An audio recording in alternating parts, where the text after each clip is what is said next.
So in this video we are comparing the cameras on the DJI Mavic 4 Pro, the DJI Air 3S and the DJI Mini 4 Pro. Rather than actually look at what's better with the Mavic 4 Pro against the Mini 4 Pro against the Air 3S, because if we did that, there's a clear winner. The Mavic 4 Pro is better than both of these drones. However, a lot of people, they just want to get a drone for that camera quality. So what does it actually look like when you compare all three of these drones? That's what we're going to find out. So we're going to do a lot of side-by-side comparisons against all three of these drones. Blind test to see if you can actually see a clear difference. Does one of them stand out over the other? Now, all three of these drones are going to look great, but they're going to look even better depending where you're going to be flying them. So if you're in this really cool landscape, you've got great lighting, it's going to look even better. So in this video, I'm going to focus on what it's like if it's not great weather. It's just a normal, average day in the UK. And that says a lot. And to keep it even more interesting, I'm going to keep these settings pretty much to the default.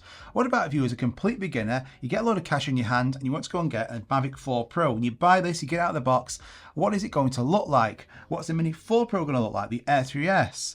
So aside from a couple of settings, which is the sharpness and the noise reduction, I'm going to reduce them to -2 on all three of these drones. I will also show you when I'm filming in the normal color profile or D-Log M. Now the Mavic 4 Pro is the only drone that can actually film in D-Log color profile. This is going to give you the very most in dynamic range. It also gives you a lot more color options. You can color grade this, put your own taste on it, and it's going to be a lot better than the Air 3S and the Mini 4 Pro because these can only shoot in D-Log M, HLG and normal.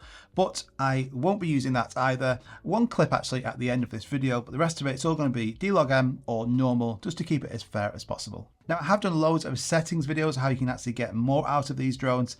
And this will also give you an idea and a taste of that these drones, they're not really made for default settings. Yes, they look great, but you can also make them look so much better when you get familiar and used to changing these settings. So let's start this blind test first of all, and let me know in the comments down below, do any of these three drones stand out the most? Now this shot here I would say is the hardest to tell which one is which. All in that normal color profile again, all of them look, I would say, too processed, too over sharpened.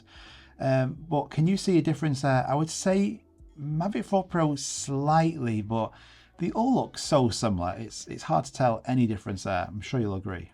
But now if we use the flat color profile, so no color grading whatsoever, it's impossible almost to see any difference between the Mini 4 Pro, the Air 3S and that Mavic 4 Pro in the D-Log M flat color profile here. I know we're not using any color, but if I didn't show you which one was which, could you see from this clip now which one is the Mavic 4 Pro? I bet you can't. Now the Air 3S and the Mavic 4 Pro have telelenses, so you can get closer to things. So you can see this shot here, both look really similar, don't they, using the 3x and the 2.5 telelens. It's going to be the same length, but the Mavic 4 Pro having a 168mm gives you that advantage to get even closer. Now using the D-Log M color profile, again we can now use a conversion LUT. Mavic 4 Pro on the left hand side, if you just look at the trees, the colors, more dynamic range there, but both look really similar. And I hope that lake wasn't too cold for that person who just fell in. Now the Mavic 4 Pro having the 6x, which is the 168mm, it allows you to get closer to things, but also it's much more usable now. Before it used to be like, it was cool, but you couldn't really use it a lot because the quality just wasn't there. If we just look at this shot now, you've got the Mini 4 Pro, that's its native 24mm against a 168mm against 70mm. So you can see that difference. It just allows you to get close to things if you're going to need it. If not, then the Air 3S is more than good enough. Now you can also use digital zoom on the Mini 4 Pro. So if you actually click on 1x, it will change to 3x digital zoom. The Mini 4 Pro, because it's digital, it's basically just cropping in. So it's not great, and you can see the details are not going to be as good as on the Mavic 4 Pro and the Air 3S. I would say the latter two really similar. Mavic 4 Pro slightly better in terms of dynamic range, slightly. But the Air 3S also has digital zoom. So if we now use 6x digital zoom on the Air 3S against the native 6x on the Mavic 4 Pro, and this is like the biggest giveaway which one is which. If you just look at how much sharper, how much detail is coming off that boat on the right hand side compared to the digital zoom, and especially now on the right hand side, if you look at the numbers, so this isn't like a a massive thing, I'm sure, but it is a lot sharper and there's more detail using that native telelens 168mm compared to the Air 3S's digital. But to be honest, for digital zoom, that's pretty good. And just for interest, if you want to see what the 6x looks like on the Mini 4 Pro, here we go. So, I mean, would you use that? I probably wouldn't, but it's good that it's got it if you want to. And this is in like high noon, so it's in good lighting as well. And nah, just don't use it. So we've now done the static shots. Let's have a look at some moving shots. Same location. All three of these drones are going to be flying in convoy, and see if you can tell any difference.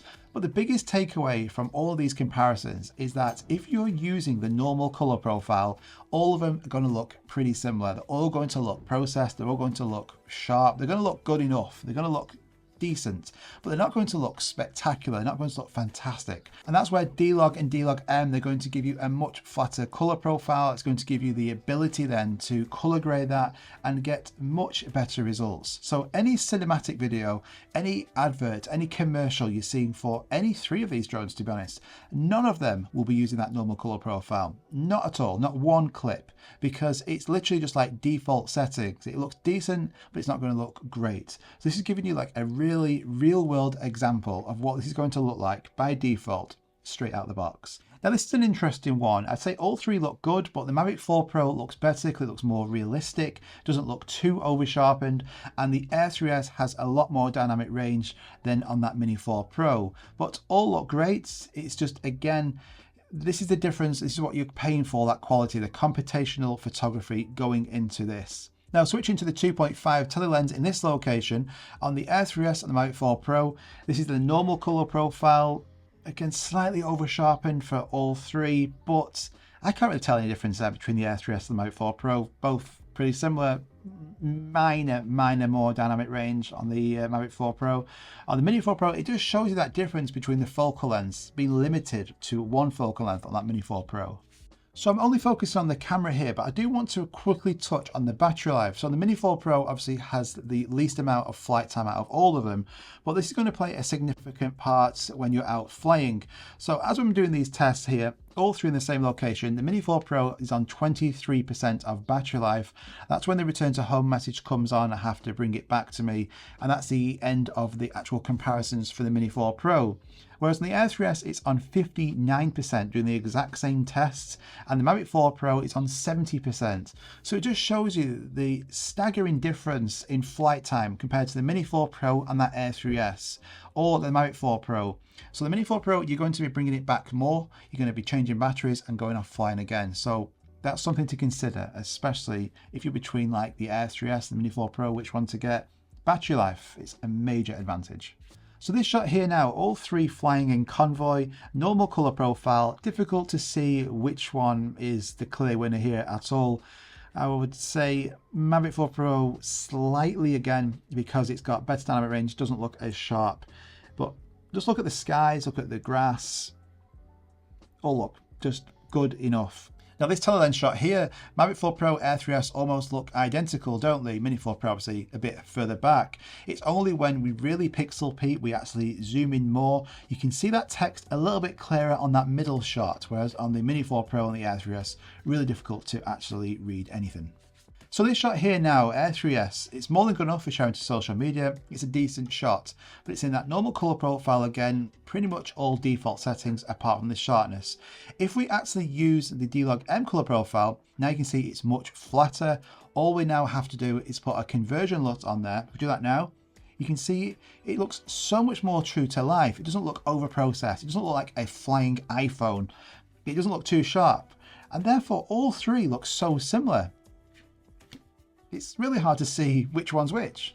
So the point I'm making is that 6K to 4K to large sensors to smaller sensors like on the Mini 4 Pro, yes, that Mavic 4 Pro is the better quality here for photos and videos. It's going to beat the Air 3S and the Mini 4 Pro because that's what you're paying for. You're paying for that larger sensor, adjustable aperture. It is a fantastic drone, but if you learn these skills, you can make all three of these drones look really similar. And the Mavic 4 Pro also has D-Log, so you can get an even flatter color profile, have more dynamic range. It's going to protect the highlights and shadows even more. So this is the difference here. You're not going to expect that Mini 4 Pro or the Air 3S to look as good or better than that Mavic 4 Pro. It's never going to happen. That's why we have different tiers of drones. But you can get really similar results just by investing that time in learning about color grading, learning about different settings, and getting out of auto and experimenting more in these pro settings. The understanding to take away from this is that all three of these drones are fantastic. I love them all in their own different way. Mavic 4 Pro obviously has everything you're possibly going to need, but it is a heavy, cumbersome thing, so you do kind of think twice about taking this.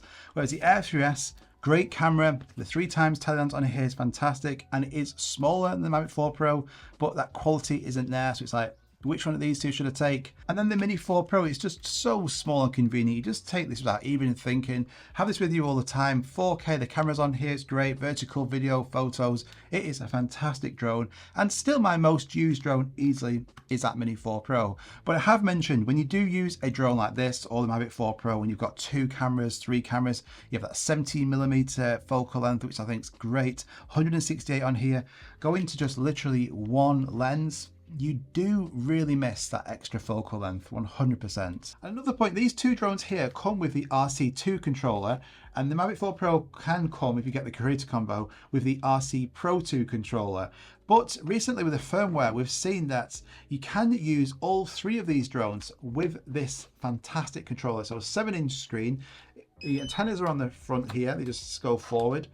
And this has 2000 nits of brightness. So when I was flying doing this comparison, I was using 3 different controllers, 2 RC2s for these 2 drones, and the Mavic 4 Pro, I was using this. And the experience, being able to use a big screen like this, it is fantastic. Now this controller isn't cheap. I did a full video on this, which you want to go and check out at the end of this video. But you can get this and buy it separately for these 2 drones. So if you want the best experience with any of them, this is the controller to get. So thank you so much for watching. I hope you enjoyed this video. If you did, hit that like button, really appreciate it. And subscribe if you're new around here. Don't forget, I also have my own website, dmprovisuals.com. These have cheat sheets available for these drones. How to get your most out of them, the settings to change, how to get out of auto into pro, how to use that D-Log M color profile. I've got color grading Luts on there. So go and check that out at the end of this video as well. Thank you so much for watching, and I'll see you in the next one. Bye-bye.